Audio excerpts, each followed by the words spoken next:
So after a nice couple of coats of gloss, after doing the salt weathering technique, what you'll probably notice is the gloss will knock back the salt weathering technique a bit, so it will kind of fade it out. But what you've got to remember is when we come to the end to do a final matte coat, it will probably bring it back a bit, so it's kind of looking a little bit sort of disappeared sort of thing.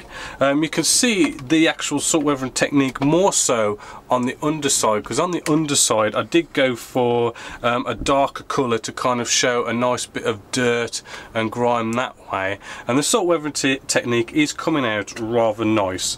Now what you've got to kind of remember is that because we're using salt and we're using water, what happens is you get a lot of kind of salt water go on here and you think you've wiped it up and cleaned up all the salt, but what happens is it dries and then these salt crystals come back and reform, and you get these kind of white little marks and patches here and there. So it is kind of like a case of waiting for it to dry, then coming back with cotton wool buds, kind of maybe wiping up these kind of white salt crystal areas that have kind of formed, and it's a bit deceiving because as you wipe it away it disappears because you've rehydrated it, but then you could let that area dry again and it can come back again. So it is a little bit of a tedious process there to get rid of all the salt that actually goes on the model. But I do think it's such a nice light technique that you can do, but it is also a technique that I really do think that you can go over the top with, and I do think if you went too far with it, it's potentially going to ruin the model. So just nice and light is I think the key with this. So now that we've got a nice good 2 or 3 coats of Future down and we've left it to dry, we're now going to start doing some more weathering. Now for this weathering I want to do a pin wash. We could have done a sludge wash, which is easier and quicker to apply, but I want to add more advanced weathering to this. So with a pin wash we can do cooler things to give us some nice light streaks and grime and all that kind of stuff. Now before I do this, I want to show you how to make your own pin wash. I have already done a tutorial on this. If you look on the website you'll see there's a nice little tutorial there on how to do a weathering wash, pin wash with streaking and everything, and we use this nice little home kind of made wash, but I didn't actually show you how to make it, so I want to show you in this video. What you can use odorless turpentine by MIG Production with the MIG Production oils, and for this we're going to go for a nice standard colour of wash brown and black to make a sort of a dark dirt kind of colour. It's going to be sort of almost black to kind of bring out the panel lines, but we're going to have that bit of wash brown in there to kind of lighten down the pure black to a really kind of dark dirty kind of colour.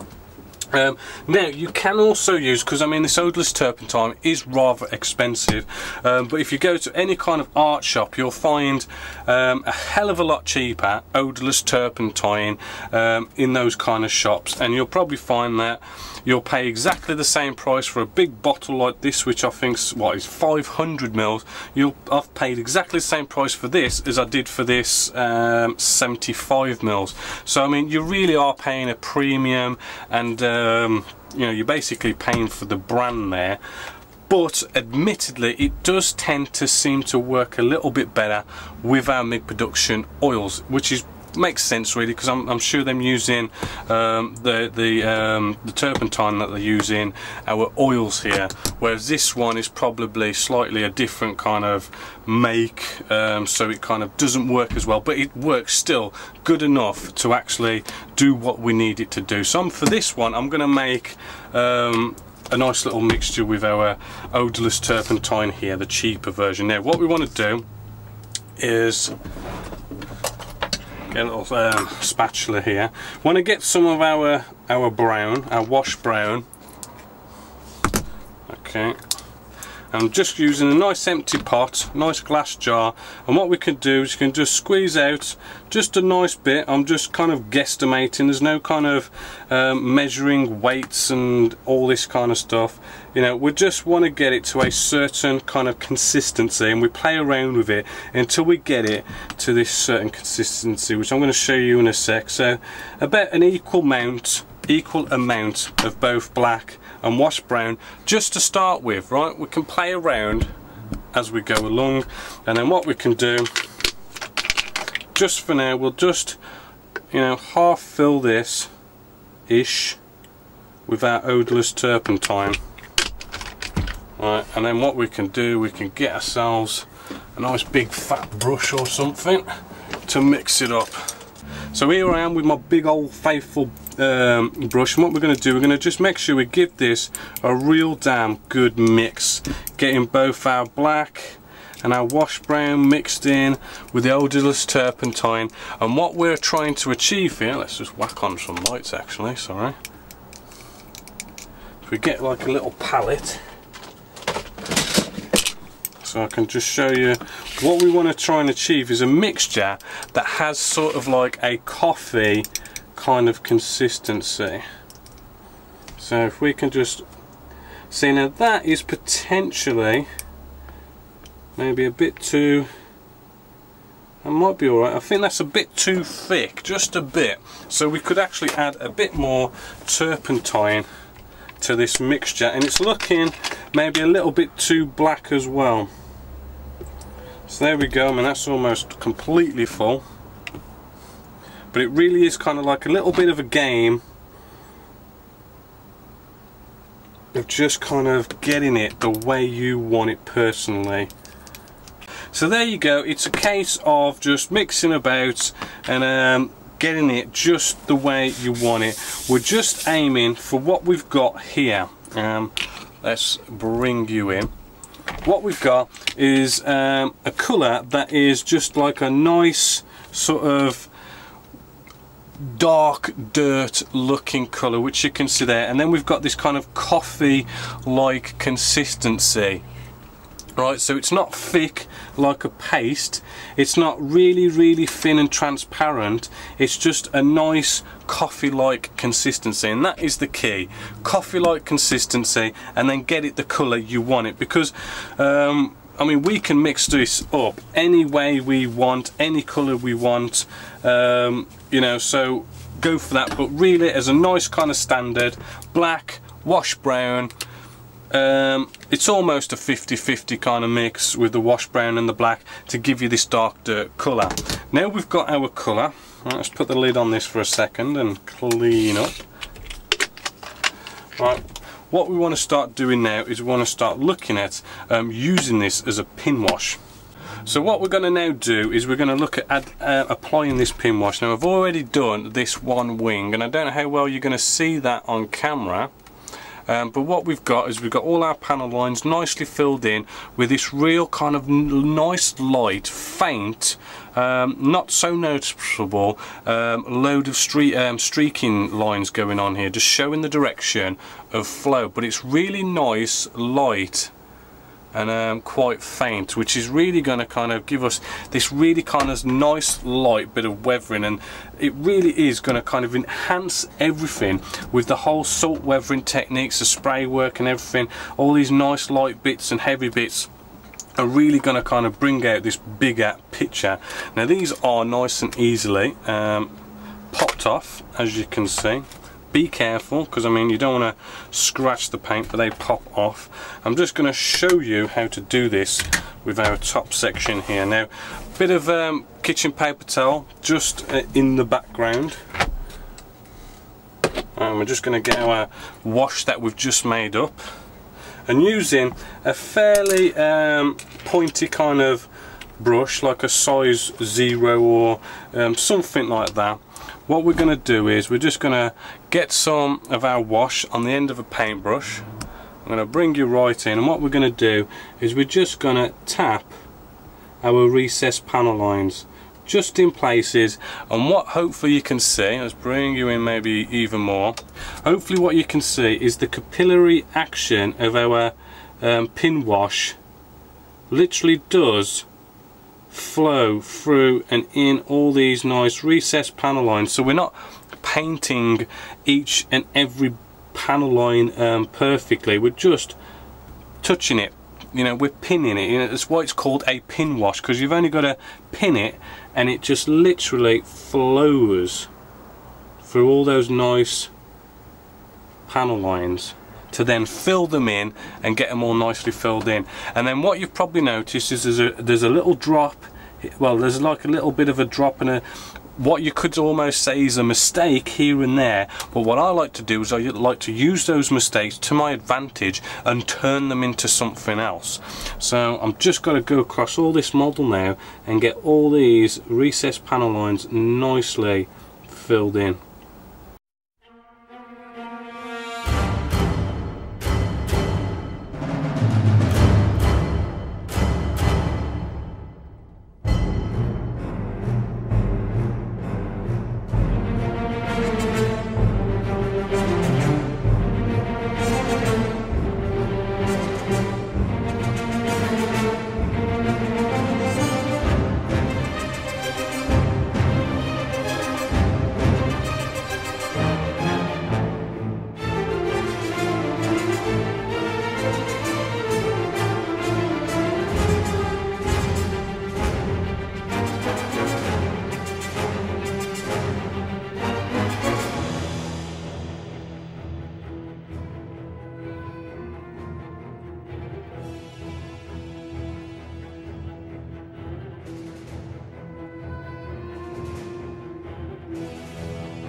Now that we've applied the pin wash, what we want to do, we want to just give it a nice bit of time to dry, just a bit. We don't want it to let it go really dry, because then it makes it harder to rehydrate and play around with it. So don't leave it for hours and hours and days, you know, maybe 10-15 minutes just for it to kind of seem a bit dry. And what we're going to do now is we're going to play around with it and clean it up and make it look really cool. Now we're going to do this, we can use that odorless turpentine, any one really, and what we're going to do, cotton wool bud, right, dip into the odorless turpentine, and then we don't want to have loads and loads of turpentine on our cotton wool bud, so we're just going to roll it off onto some kitchen paper towel so it's just nice and damp. And what we're going to do is we're going to start just by nicely going over this once, streaking it up and down like so.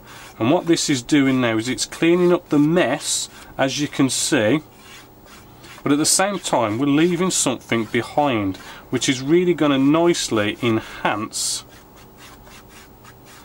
our surface with some nice light streaks.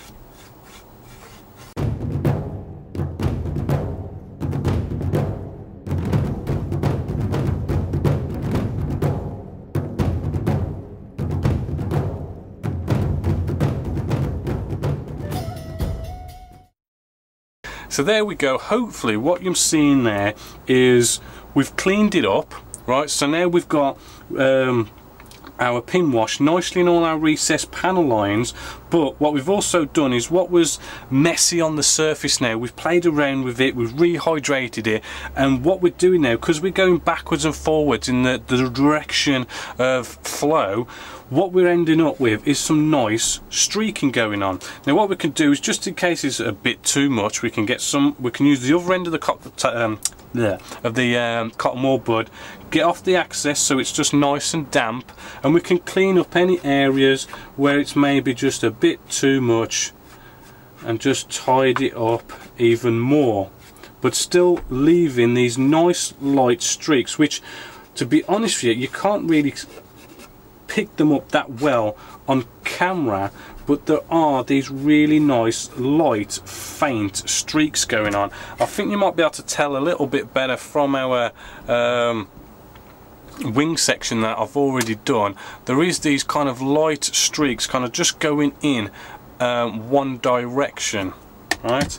And I don't know if you can just see that on here. There is one or two kind of sort of mediocre streaks just there, but there's just these lots and lots of little kind of streaks going on that just gives the whole kind of surface of our model a nice extra enhancement. And we just want to, where's my cotton wool gun? There it is. Just want to make sure we're all good all around. Don't forget these leading edges, because there is one little downside that I've just got to go over with you with this whole using of oils. But what you also want to do is with the cotton wool bud, in any nooks and crannies where you don't want it, where it's built up like we've just got here, if you kind of just like maybe pinch the end of the cotton wool bud, we can, I mean, you could use your teeth, but then you don't want to have odorless turpentine in your mouth. And what we do, we make a kind of like a nice little tip, a nice little point with that, and we can just get into all these nooks and crannies areas where it's hard to get to, and just tidy them up so it looks neat, just like so. And we just want to make sure we're all good and all that. Now what you've got to remember now with this stuff is we've just done this little bit of a section here, but because we're talking oils do take a long time to dry. And I mean, you could come back to this maybe an hour later, put your finger on it, and you've just put a an oil kind of fingerprint mark into this. And if we're going to go all over the model and do the whole model like this, the chances of you kind of putting your fingers down on it and putting a fingerprint mark in there is going to be high. So what we need to do is we just need to dry off the odorless turpentine first, like so, just with air. And then what we want to do is we want to come in with just some simple gloss. I'm using the Vida 130E airbrush for this. Bit of gloss in your airbrush, and what we want to do, we just want to give it a light coat of gloss.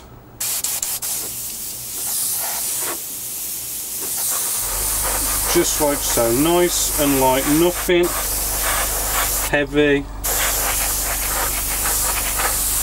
just like so. And what's that going to do is it's a nice light gloss coat which will dry really quick because we're using the Future, and then that's going to be able to be touch dry within maybe 10 minutes. So then you're not going to do any smudging or leaving fingerprint marks behind or anything like that. And then you can go on to another section, then another section, and another section, and keep doing it like that until you've done the whole model. So now this is going to take me quite a bit of time, so I'm going to do it off camera, and then we're going to get on with the next bit.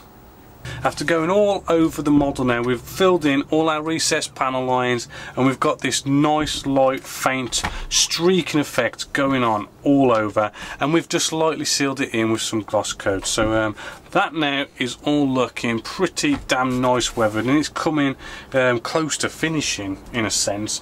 Now what we're going to do as well is we can also use the same stuff that we've mixed together to create our wash for doing our panel lines that we've just filled in there. Let's give it a shake, because it does kind of get all that sediment build up at the bottom there. Alright, so what we want to do is we want to use the capillary action to now do our landing gear as well. So what we can do is I can get you in real close. Fingers crossed, let's get a bit of extra light in. And what we can do is using a nice kind of maybe a 0 kind of paintbrush, something that can hold a nice bit of our wash here, but at the same time it's got a nice point to it. And what we can do is we can just tap, like it says, it's a pin wash, and we just tap any kind of corners, nooks and crannies, and just let it flow. So let's get you in a little bit closer. Alright, just tap those corners and let it flow. Hopefully you can see you pin it and it gives it a bit of flow, like so, and it just flows around real nice.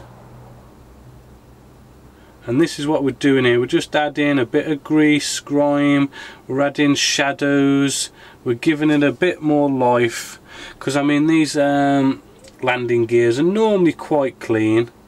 It's normally something the ground control crew and all that kind of stuff will go around and make sure it's all nice and clean, but it's not going to be completely always clean. So what we want to do is just go around all these raised areas and just pin touch it to bring out the detail.